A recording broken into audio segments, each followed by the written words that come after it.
Eu queria saber de você, assim, a sua jornada de crescimento dentro da sua propriedade, como é que você... Conta um pouco da história sua de aporte, ou seja, você fez um projeto, eu fui lá, peguei um dinheiro que eu tenho, fiz um investimento aqui. E teve uma parte de análise que você fez a empresa continuar crescendo com os próprios recursos dela. Como é que você faz essa gestão assim de resultado do negócio? Como é que você analisa a variação patrimonial? Para que você me parece uma pessoa empolgada, feliz com a atividade leiteira. Como é que você faz essas análises para que você mantenha essa fé na atividade? A ideia aqui da fazenda foi sempre um crescimento orgânico quando que ela crescesse com os recursos que ela gerou. Senão, talvez eu teria muito maior se eu tivesse colocado capital, investido muito mais capital aqui, talvez eu tivesse muito maior. Mas a ideia realmente é fazer com que ela crescesse com os próprios rendimentos daqui. Essas análises que você falou, eu sempre faço, avalia o preço do leite. Historicamente, o preço do leite em outubro, novembro, dezembro, janeiro, a curva cai. Muito raro você variar isso, né? Quando você parte de um orçamento anual, e eu acho que, então, quando você tem um recurso a mais, o que eu sempre tentei fazer é usar esse recurso para tirar o mínimo possível para sobreviver da fazenda, se for quanto eu preciso para a minha vida, né, para a fazenda, e o resto investir em crescimento. Nada assim, muito pouco financiamento, muito pouco financiamento. O que eu tive de financiamento aqui foi para fazer um barracão de cristal para 120 vacas, mas também foi pensado que esse investimento teria que ser pago em 10 anos com a geração de caixa que essas vacas vão me dar. Eu posso tirar de outro lugar para colocar aqui. Mas uma coisa que também tem um limite, né? Eu vejo muita gente querendo crescer, mas não se planeja. Será que não é melhor você fazer um planejamento? Meu planejamento aqui são 200 vacas, 40 litros de média, 8 mil litros. Você vai crescer depois? Não sei. Aparentemente, não. Porque eu já tenho todo o investimento que eu preciso hoje para ter 200 vacas de adaptação, mais o meu compost para recria, super balanceado esse negócio da reprodução, a gente pode falar disso, é muito boa. E a partir daí, com esse investimento feito, realmente... eu vou investir em equipamentos que eu preciso para melhorar minha produtividade, e não mais em investimento em prédios, em infraestrutura. Então, meu planejamento para o ano que vem, eu tenho toda a infraestrutura pronta na fazenda, que foi gerando com o dinheiro daqui. Meu planejamento para o ano que vem é trocar 2 tratores, e só, mais nada. Porque eu vou estar estabilizado com o meu rebanho, eu vou estar estabilizado com a minha recria. Então, se você não pensa assim, muitas vezes o pessoal quer só crescer, acaba esquecendo que tem uma variação patrimonial alta, mas ele não tem dinheiro mais para nada. Perdeu a vida, né? E aí perdeu a vida. A hora que você vai acabar, já está com 70 anos de idade, sofreu a vida toda reclamando da atividade, aí você vê a variação patrimonial foi imensa, né? Vem o filho e liquida. Mas ele tem variação patrimonial, mas não tem liquidez. Sim. Não é uma coisa, ele vende os animais e tem dinheiro no bolso. Mas todo o resto, ele não tem liquidez. Sim. Então, eu acho que qual que é o número, e esse número não é para mim, não é para você, não é para cada um, tem que ter esse número. Né? Eu acho que hoje em dia, o pequeno produtor tem muito mais dificuldade por não ter escala de compras, escala de negociação, é muito mais difícil. Mas dentro da estrutura dele, o que ele precisa? E aí, parar aí e focar em melhorar os processos dele interno.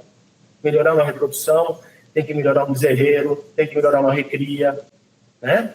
Aonde está que ele vai ganhar dinheiro? Onde está o futuro dele depois que ele conseguiu chegar numa estabilidade? Isso eu acho que falta muito esse planejamento, junto com o orçamento anual.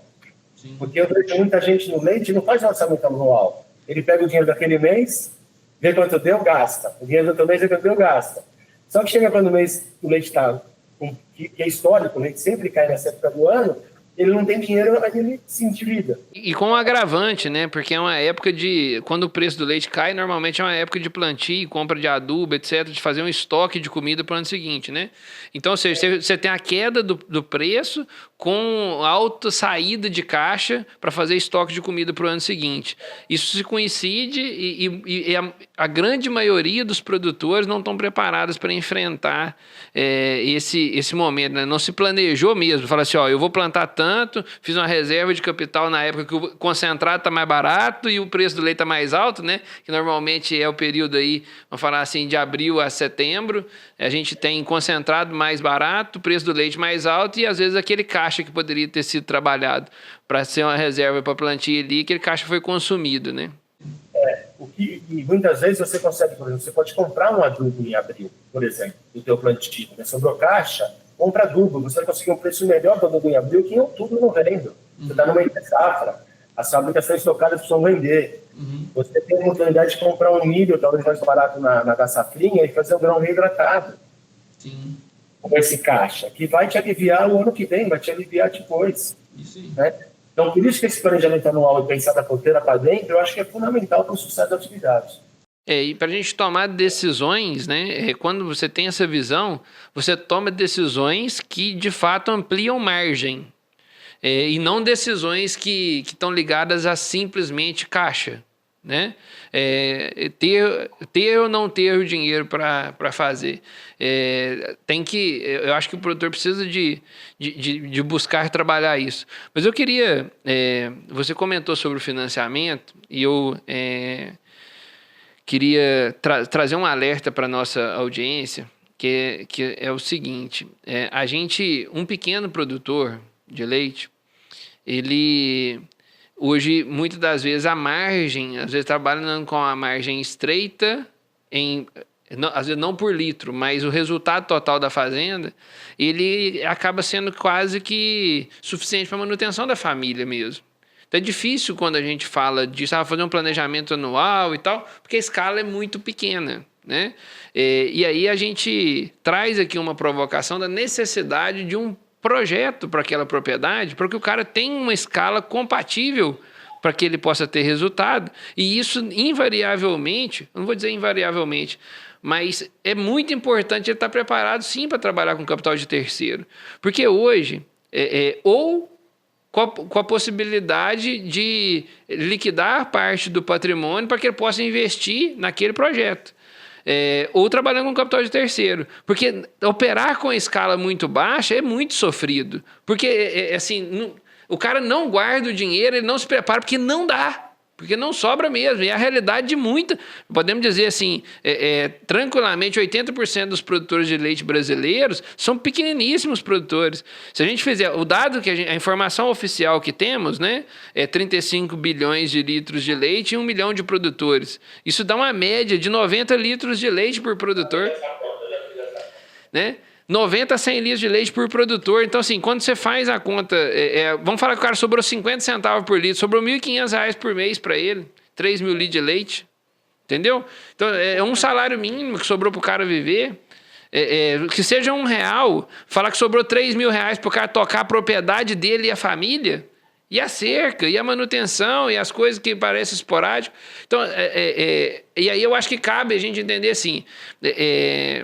As fazendas que têm uma escala de produção já significativa, é muito importante a ginástica gerencial financeira. Mas a fazenda que não tem uma escala de produção ainda, tira ali menos de 500 litros de leite por dia, o pessoal precisa de fazer um exercício de um projeto de injeção de capital, porque com a escala de produção baixa, a vida vai ser muito difícil. Eu acho que você tem... Mas aí eu acho que não tem problema nenhum de você pegar um financiamento, desde que tenha o apoio de uma empresa como vocês para fazer um planejamento de crescimento. Sim. O que acontece hoje em dia, ele pega um dinheiro para pagar a dívida. Sim. Então, ele pega o custeio agrícola para pagar o custeio do ano passado. Investir, e não para crescer. Quando eu comentei com vocês que eu quero tirar 200 vacas, 8 mil litros e tá bom para mim, é um planejamento que eu fiz para mim. Sim. Pode ser que você pode ser 500, pode ser 1.000. Sim. E aí cabe no financiamento, mas por trás disso, o apoio de vocês, um projeto de vocês, e a pessoa vai usar o que ela vai crescer na produção, que ela vai aumentar de volume para pagar o financiamento e ter uma vida melhor e estabilizar o rebanho com uma coisa um pouco maior que não seja tão sofrida.